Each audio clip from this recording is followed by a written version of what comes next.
It's time to preview the SEC, a conference that should be very deep. A lot of teams expect to improve upon last season's result. They expect to compete for a conference title. The problem is they can't all be right. There just aren't enough wins to go around in the conference. Somebody has to take these losses.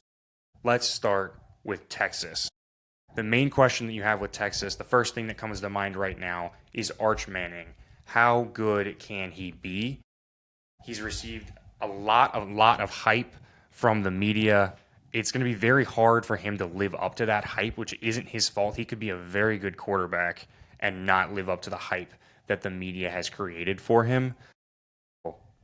I expect him to be solid. I expect him to improve upon what Quinn Ewers did, and Quinn Ewers um, was drafted into the NFL, so it's not like Quinn Ewers was an awful quarterback, but I think the expectations for Arch are to be better than what Quinn provided. He certainly provides more with his legs than what Ewers had. So we'll see what he can bring. They are losing 4 of 5 starters up front. I think a lot of people are missing that point when they're hyping up Texas. So what is that offensive line going to look like? That's going to be important when you're breaking in a new starter. Obviously, Arch has the athleticism to avoid sacks should things break down, but you don't want him running for his life out there. You do get Trey Wisner back in the backfield. You get Ryan Wingo back. Ryan Wingo outside is going to be a star. You also get CJ Baxter back from injury last year. He did not play last year. And Nick Saban referred to him once upon a time as the best back in the SEC. So that is a massive piece of this offense. On the other side of the football, Trey Moore on the edge is a star. They went really hard on the transfer portal to round out the rest of that defensive line. Essentially, anyone who went into the portal as a defensive lineman ended up at Texas. They have several players that they expect to be in the rotation that came from the portal. Which one of those guys steps up, but is a question. But they will be deep at that position. They have plenty of talent in the secondary. This is a team that is number 1 in the country preseason for a reason. They're receiving lots of media hype for a reason. I expect this team to be very good, but there are some question marks. So we'll see how this all plays out. Let's take a look at their schedule. Obviously, we know about the opening weekend game against Ohio State. That's going to be a fun one. I expect the defenses in that game to ball out and set the tone. Then you have a tough little stretch there in early October with Florida and Oklahoma. I think those games are going to tell you a lot about what this team can be. You get Georgia, Texas A&M. It's not the craziest schedule in the world, especially by SEC standards, but there are some losable games along the way. Yeah, let's move on to Georgia, the team that won the SEC last year, behind mostly a passing attack led by Carson Beck.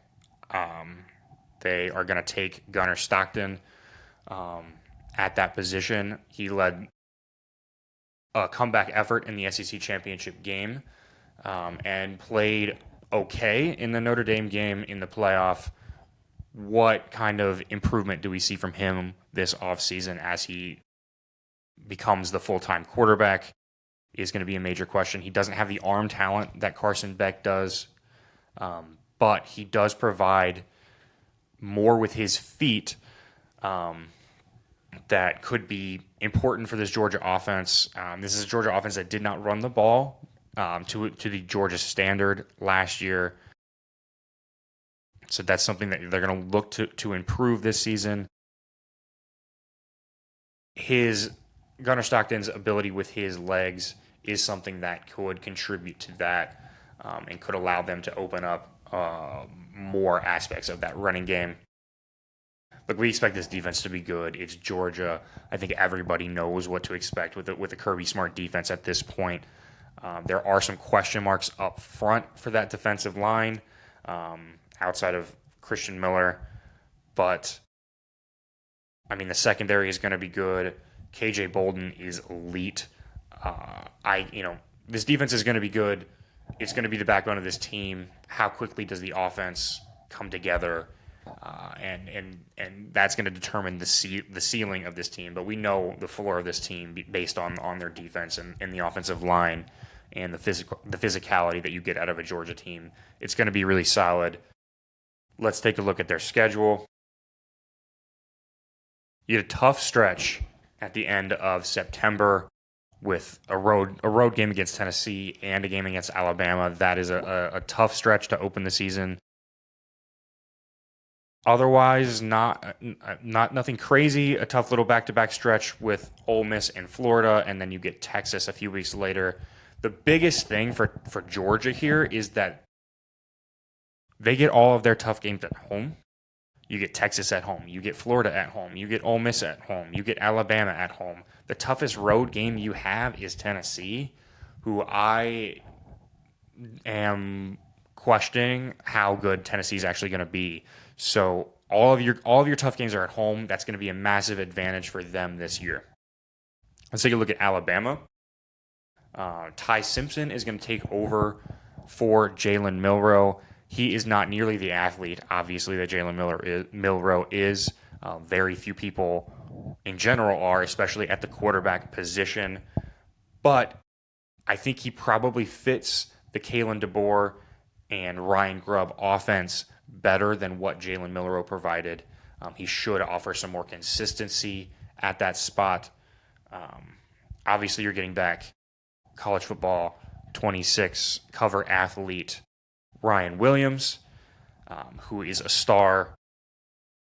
I mean, I think this passing attack is going to be really, really good. This is going to be much closer to the kind of offense that you expect from a Kalen DeBoer team.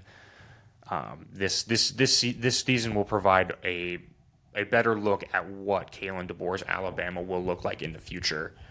They do return most of their defense. That's going to be very important for them. They get Deontay Lawson and Keon Sabb back from injuries last year. This team is going to be really good. I expect this team to truly compete for the SEC. I think this is a national championship contending Alabama team behind a explosive offense and a really solid defense. Expect a very fun season for this Alabama team. Let's take a look at the schedule. You have that opening game against Florida State. It is on the road, so that could be a challenge, but I'm not exactly sure what we're going to get out of Florida State. So pay attention to that game. The Wisconsin game should not provide much opposition, but then you do follow it up with a game at Georgia. Tough stretch in late October. You do the third Saturday of October, and then you go on the road against South Carolina. And then that continues with games against LSU and Oklahoma. That's the definitive stretch there for Alabama. Those 4 games are going to determine this season for Alabama. How good are they, and can they meet their expectations? That four game stretch. I think there's a bye week in between that South Carolina and LSU game, but that stretch is what determines how high this Alabama team can fly. Let's talk LSU. Turn the page here. They're getting a little restless down there in Baton Rouge. They haven't had quite the success that they wanted to with the hire of Brian Kelly, but he did say that this is his best roster, and I believe him. I think it's definitely true. They brought in a number 1 portal class. You get Garrett Nussmeier back. Not a star, I think, but he's been very, very productive for LSU. You get Aaron Anderson back. You bring in some transfer receivers to round out that receiving room. I expect this offense to be solid, be explosive, but we've seen LSU offenses have that. I mean, Jaden Daniels won a Heisman, and they went 9-3. So the question is going to be, how good is this defense? You do get Harold Perkins back, but this defense just needs to get a lot better. You can't have these really good offenses that paired with trash defense again and again, and expect to compete in the SEC. You have to play both sides of the ball. You have to play complementary football, and they've not done that at LSU. If they can do that this year, this is a team that is capable of competing.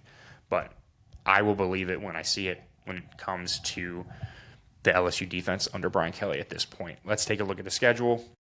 Opening game against Clemson is going to be a really stiff test. It's going to tell you a lot about what this team can be. How competitive are they in that game? That's a game that they walk in expecting to win. You do have good luck with your bye week placement. You get a bye week in between tough games at Ole Miss and then South Carolina.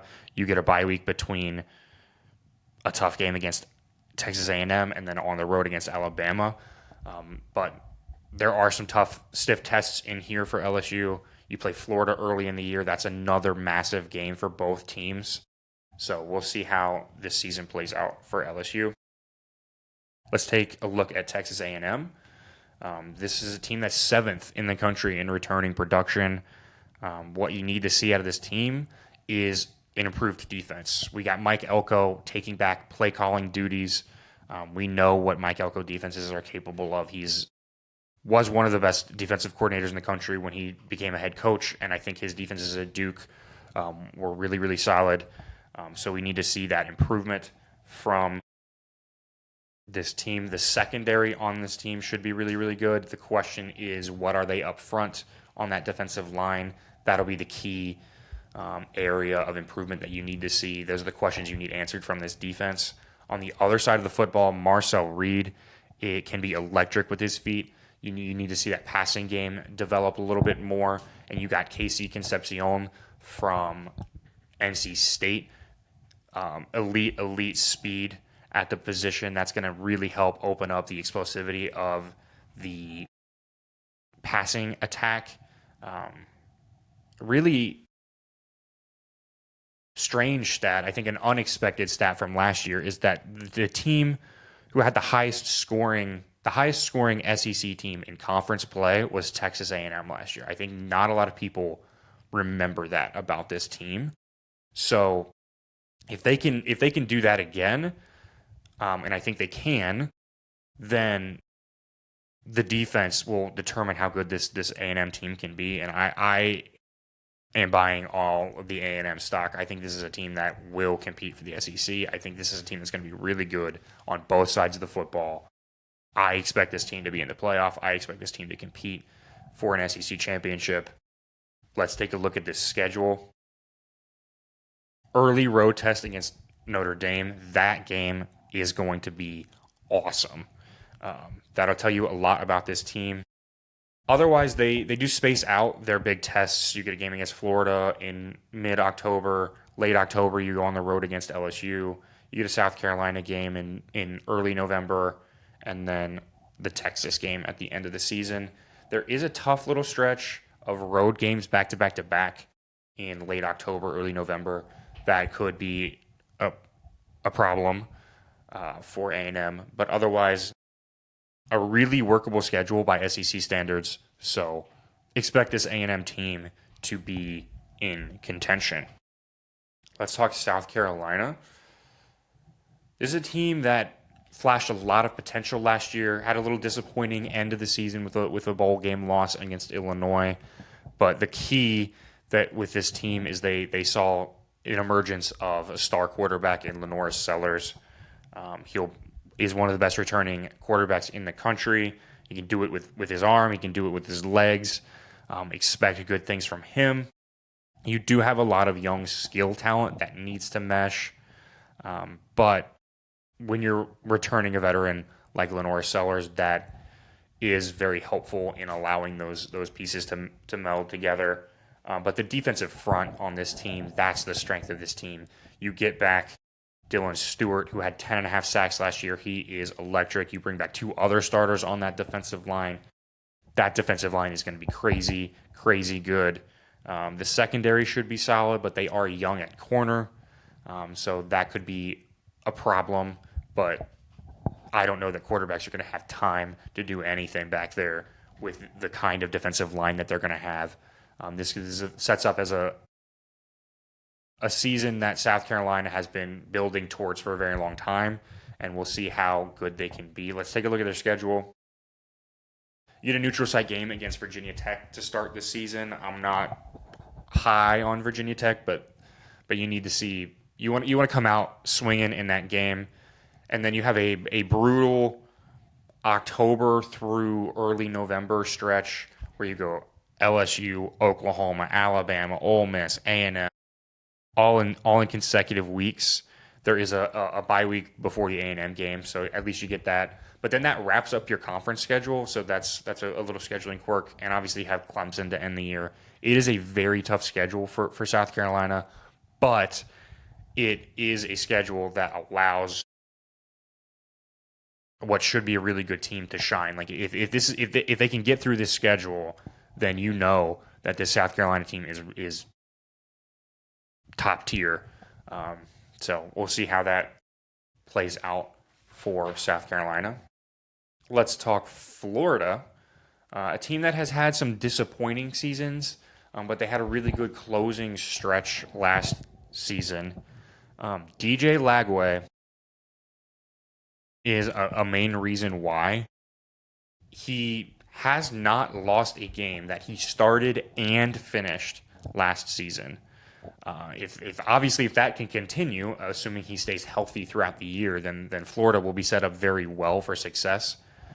They have talent at all of the skill positions, but at the end of last season, the thing that really stepped up for them was their defense. The defense is what held this team together. They should be really good up front, but there is concern about their depth on the defensive line. So, I mean, it's a long season. Injuries happen. Obviously, you don't wish them on anyone, but if they're, what's the rotation look like? Can they rotate enough? And if injuries happen on the defensive line, are they able to backfill those positions? But the linebacking core will be the core of this defense. So let's take a look at this schedule. Obviously, you get two non-conference games in Miami and Florida State to end the year. Will be tough games. That LSU, Miami, Texas stretch will tell you a lot about this team, and it continues into A&M. They do get a bye week in between, which will be good for them, but that'll tell you a lot about what this team is capable of. I think this team should be capable of a lot. It is a very brutal schedule. You get Georgia, you get Ole Miss, you get Tennessee to add on to all of those teams we already talked about. But Florida expects to be a lot better than what they were, and if they can meet those expectations, then they should win some of those games. With a schedule like that, the playoff may or may not be in the cards, but this is a team that can improve a lot, and if they improve a lot, they're going to win some of those games. They're going to affect the playoff hunt. They're going to affect the SEC hunt, and we'll see how it goes. And let's talk Oklahoma, another team that's had some disappointing seasons with a relatively new coach who we're trying to see if they're the right fit. And the key for them, they're overhauling this offense. They brought in Ben Arbuckle and John Mateer as the quarterback, both from Washington State. Nice offensive coordinator quarterback combination, which I think can be really, really successful when you are trying to overhaul an offense. You do get Jaden Ott from Cal, who was very productive in the backfield. The question that you have for this offense, like we know what John Mateer can be. He can be a very electric quarterback, but there are questions up front for them. This offensive line was Swiss cheese last year. They gave up the most sacks in the country out of anyone. That is not something that can continue if they expect to do anything. And, Mateer is a Heisman caliber player. I think this offense could be very, very good. But if the offensive line is not significantly improved, I don't think it's going to matter how good John Mateer is. So it's got to be better. If it is, then this is an Oklahoma team that can compete for a national title, obviously an SEC title. I think this is a team that can be very, very good, but the offensive line is going to determine that. We know what this can be on defense. R. Mason Thomas is and a great player on the edge. The secondary is elite. Brent Venables was one of the best defensive coordinators in the country at Clemson, and his defenses at Oklahoma have been very good, and I expect that to continue. The question is obviously the offense and how good can that offense be? Because if that offense is elite, then this team will be elite. Let's take a look at the schedule. Early game against Michigan, that's going to tell you a lot. Especially like you'll answer your questions about the offensive line because of what Michigan's defensive line can be. So we're going to find out a lot about this team really early on. And again, they have a brutal October stretch: Texas, South Carolina, Ole Miss in back-to-back weeks, followed by Tennessee. That's a really brutal 4-week stretch. And then they follow it up with Alabama and LSU to end the year. That's a tough stretch, tough schedule. But a team that expects to improve, and if they have what they think they have on the offense, then they can work through that schedule. So let's take a look at Ole Miss, a team that didn't quite perform up to expectations. A team that expected to play for a playoff last year didn't quite get there. Had a tough stretch to end the season. And they're replacing a lot. They're replacing 14 starters. Obviously, they lost Jackson Dart. He'll be replaced with Austin Simmons, who they are high about in Oxford. But you never know what you're going to get breaking in a new starter. How quickly can he mesh? They don't have a tough start to the season until they play LSU in late September. So he'll have time to mesh with his offense and his new transfer receivers. They're bringing in a lot of transfers. You get Harrison Wallace, the third from Penn State, who they expect to pop. We'll see if he can mesh with that offense. The biggest question I think for this offense is the offensive line, who they're replacing 4 starters. This is an offense that loves to run the football under Lane Kiffin. So replacing that many starters, especially when you're breaking in a new quarterback to go along with it, could be a problem for them. You're replacing a lot in your secondary, which could be a problem, and you need some help on the defensive line. You do bring back Suntarine Perkins, who had 10.5 sacks last year. That'll be big for that defense, but where else are you going to get production on that line is a question. I expect this team to take a step back this year, but I think they can be building towards something again in the future as they gain some more experience across this team, because you're gonna have a young team. So we'll see how it plays out for them. Let's look at the schedule. It's that late games, that late schedule in October, November, that's going to tell you what this team can be. You get Georgia, Oklahoma, both on the road, which is tough, and then you play South Carolina. That stretch for them is the key stretch. We'll see how they handle it. Let's take a look at Tennessee, another team that had a disappointing end to last year, with a playoff loss at least, but a tough playoff loss to Ohio State. Obviously, they lose Nico in dramatic fashion over the spring, replacing him with Joey Aguilar. He was turnover prone at App State. That's not something that Tennessee has had a problem with under Josh Heupel. Is that about Josh Heupel's offense, or have they had good luck with quarterbacks? So if can they turn that turnover problem around, will be a question.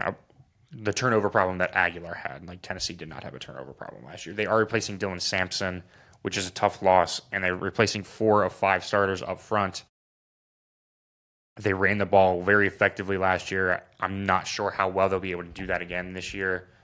That could spell trouble for them. The other concern for them is they're replacing a lot on their defense. Can the defense be as good as it was last season? That really was their calling card last year. I know that sounds strange from a Josh Heupel team, like early Josh Heupel Tennessee teams. It was all about the explosive offense. This last season, their success was not built from their offense. It was from their defense, and they're replacing a lot. They do get Joshua Josephs back up front. That'll be key for them. Their secondary should be solid. You get corners Ricky Gibson III and Jermon McCoy are really solid, but you have questions about what they can be at safety. You have questions about what they're going to be at the linebacker position. So, again, this is a team I expect to take a step back, but I think you can afford that step back, knowing what Josh Heupel has been capable of, knowing that this is going to be a young team, knowing that this is a team you're replacing a lot. I think this is a team that can be building towards something, not maybe this season, but in the future. Let's take a look at their schedule, see how that lines up. Early game against Georgia.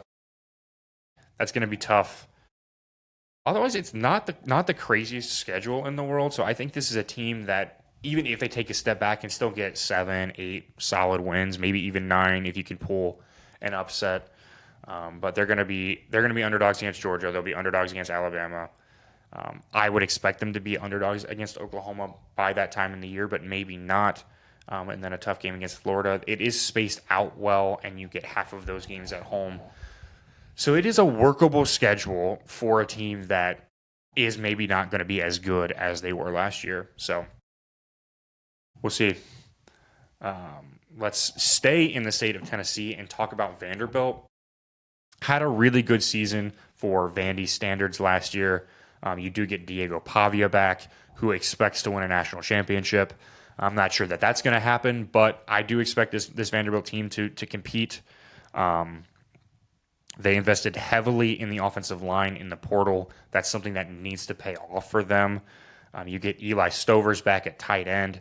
That's a very big pickup, or not pickup, but a key. That'll be a key part of their offense.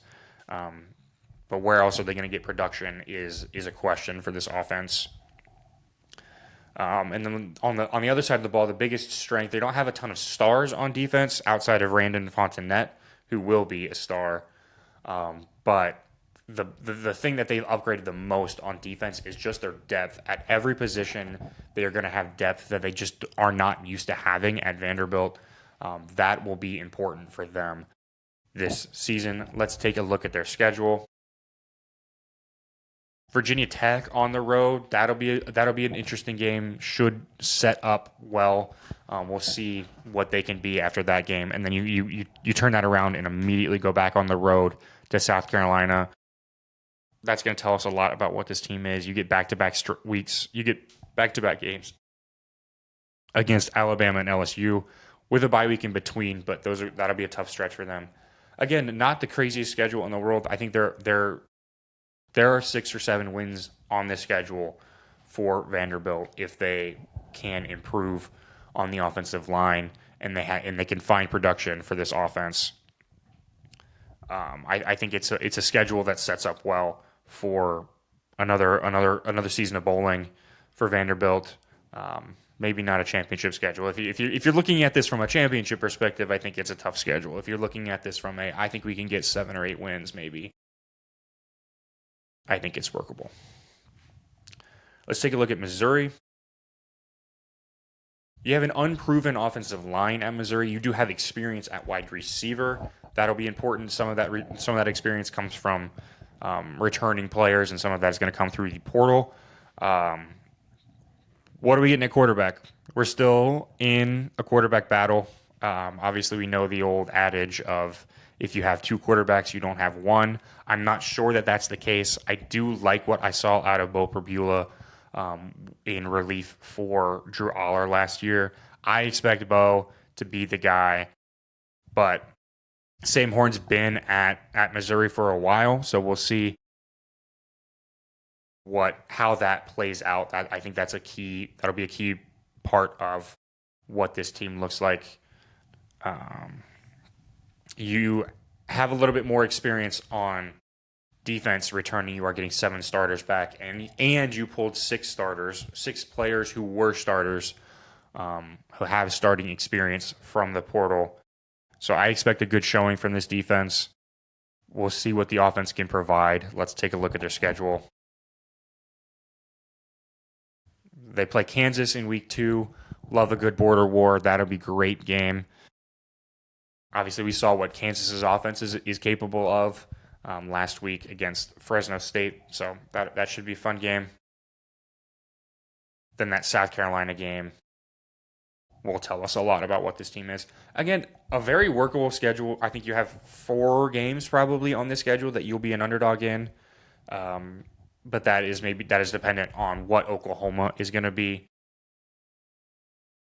That's a game late in the year that could be tough. But if Oklahoma isn't what we think they're going to be, then maybe only are an underdog in 3 games. So that sets up well for success for Missouri here. We'll see how it plays out. Let's go next to Auburn. They're bringing in a top 10 portal class. They should have upgraded at receiver. They do bring Cam Coleman back, who could be a star. The line, I think, should get better. I would like to see an improved offense. The things that we've been hearing out of camp are strange. I don't know what the hell Hugh Freeze is going on about. Potentially 3 quarterbacks, 3 play callers. That would be a nightmare. But, maybe he's just bullshitting. So who knows?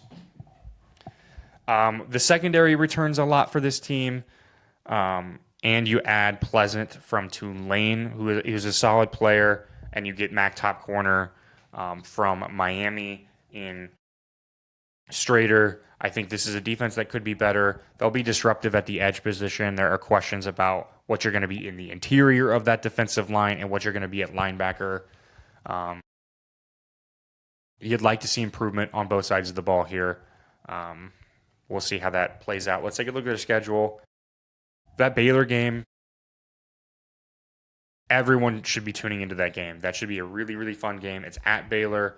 Will be a tough game, I think, for Auburn. Baylor's offense is going to be electric. So we'll see how that plays out. And then you get that late September stretch. We're going to know a lot about this team really early on in the season. So, you get Oklahoma, A&M, and Georgia in late September, and then that early-ish October for Georgia. So that'll tell us a lot. After that, their schedule opens up quite a bit. If this is going to be more like a 7-6 kind of team, once you get past those games, that the schedule really eases up. You get Missouri, Arkansas, Kentucky, Vanderbilt. You get your FCS November game. So it's a schedule that's very workable. Tough early on. We'll see how that plays out. Let's talk Arkansas. I mean, you've been in a tough spot the last few years. You are bringing in a lot of transfers. Taylon Green comes back in year 2 of the Petrino offense. We'll see how much improvement we see there. They're replacing starters basically everywhere else, though. I think they're moving pieces around on the offensive line, so we'll see how that plays out for Arkansas. They're replacing a lot on defense, too. I think it's going to be really tough to see what this team is. I think you just have to wait and see what it's going to be like on the field. I think for Arkansas fans' sake, you'd like to see something definitive. You'd like to see them pop, or you'd like to see them fall flat on their face, because they've been in kind of no man's land here with Sam Pittman for quite a while. I think everybody loves Sam Pittman, the dude, but Sam Pittman, the coach, it leaves a lot to be desired right now, and I think it's unfortunate. Seems like a great guy, but you'd like to know, is he the guy or is he not definitively, so that you can move on and start having higher expectations at Arkansas. So we'll see how that plays out. Let's take a look at their schedule. Tough back-to-back stretch there, Tennessee and A&M. You also play Notre Dame. Early game against Ole Miss will tell you a lot about this team. This is a very tough schedule. You get back-to-back games against LSU and Texas. It's tough. That's very tough. And that's tough by SEC standards. That's tough. I'm sorry, Arkansas. Let's take a look at Kentucky. This is another team that's really overhauling its roster with a lot of transfers. You get Zach Calzada, who is older than dirt, playing quarterback. An offensive line that's replacing a lot and needs work. I think the defense is replacing a lot. I don't expect a lot from this Kentucky team, but I guess we'll find out. Let's take a look at their schedule. Early game against Ole Miss will tell you whether this team is capable of competing, remotely competing in the SEC. And then they have a really, really brutal opening to the season. Like you get South Carolina early in late September and a tough October stretch with Georgia, Texas, Tennessee. I'm sorry, basketball season will come. Let's talk Mississippi State. Um, Another team that was not very good, one of the worst teams in the Power Four last year.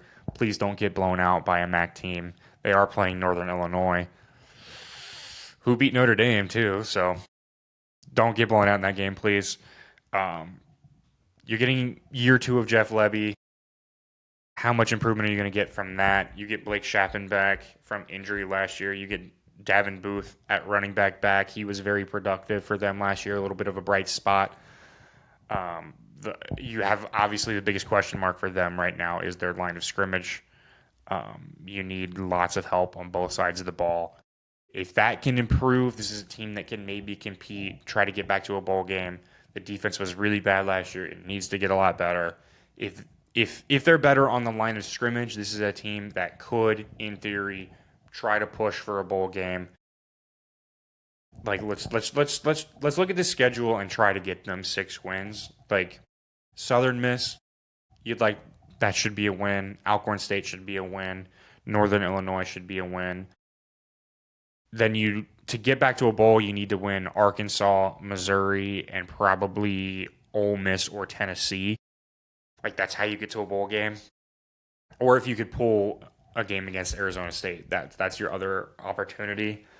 Um, is doable. I think it's tough, but if you could get yourself to 5 wins, like if you could win your not three of those 4 non-conference games, and then beat Arkansas and Missouri, that gets you 5 wins. I feel like that's proof of progress. That's proof of Jeff Lebby, trying to get this team somewhere, and I think that's what you want to see out of Mississippi State.